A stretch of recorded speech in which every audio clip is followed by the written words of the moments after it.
going to see what I can find in our garden here in Airfield today. I'm going to be looking for some bugs in the soil, maybe look on some trees to see if I can find any ladybirds or any kind of weevils. We're going to put them into our glass jar here that has a magnifying glass on top and see if we can examine them and identify some of the creatures here. So if you don't have something like this at home, it's completely fine. You can just use a clear glass, or even if you want to have a jar with a hole in the top so that the animal can breathe, you'll be able to examine it a little bit closer. So let's see what we can find. When you're looking for your bugs outside, make sure that you turn over leaves very gently and you look under the foliage on the ground. So any of these little creatures that you're looking for, they're not just going to be out in the open. You're going to have to really make an effort to look for them. They like to hide. Some creatures are found in dark places. Some are found in drier places. So just make sure you have a look and you look in various different places to see what you can find. So in my jar, I have found a woodlouse. So you might be able to see through my magnifying glass. So there's a woodlouse in there. So this is the common woodlouse. It's one of 2 species that we have in Ireland. So the other species that you might come across is a pillbug woodlouse. And whenever you catch these woodlice, they roll into a ball. And if I had it in the jar here, I'd be able to move the woodlouse around and it would be spinning around in its ball in the jar. So this one is the common woodlouse, and they are actually a form of crustacean. So they are related to the lobsters and the crabs. So they quite like darker places. They like to hide under things. So if you want to find one, you can look for under a stone, or also they really like to hide in wood as well. So if you have an old tree stump or anything like that, have a look for your woodlice.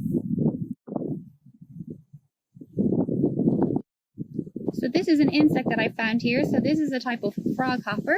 So they're very tiny little insects, but they have an amazing ability to jump really high. So they can jump numerous lengths of their body. They can jump really high into the air, and they use this to escape from predators or to just move about in their general life. So you can see it's moving on its legs there, but typically they will jump to escape predators, but it might not be feeling much of a threat right now. So I'm just going to let this little one go because I've had it in my hands for a little bit too long, I would say. So you want to make sure that you handle these creatures as little as possible. Keep them in their jars if that is easy to do. But just if you're going to pick them up, just not for too long.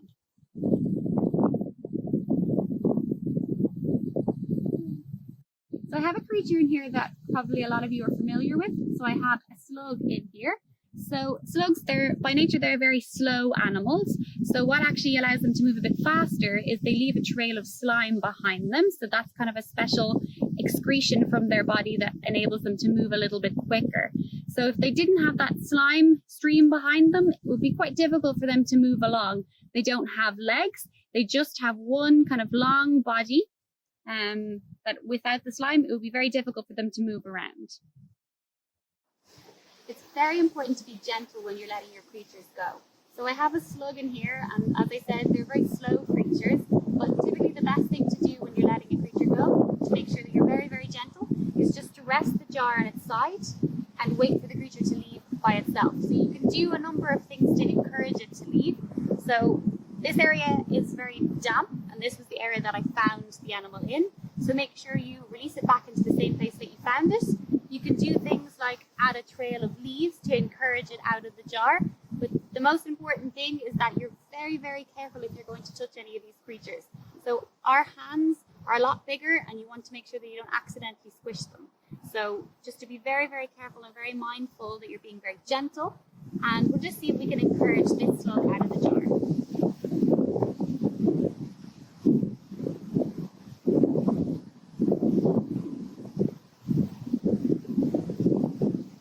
So now he's actually pulled himself back into himself. So he was quite elongated, but he seems to be a little bit afraid. So he's kind of shrunk himself up, made himself a bit smaller. So I think he's a little bit afraid. We might have to just leave him there for a few minutes. So our slug actually didn't make his way out of the jar by himself. So I had to actually take him out with my fingers. It's very, very gentle. If you're going to do this at home, it might be best to get an adult to help you with it, just to make sure that you're very gentle and very respectful of the small little creature. So I'm going to leave him alone there now, and I'm not going to pick him up again. That's another thing to be mindful of as well. If you've caught a creature once, try not to catch it again, just so it has a little bit of a break and it gets to rest and it can you add pictures up onto the Instagram or the Facebook, we can hopefully help you a little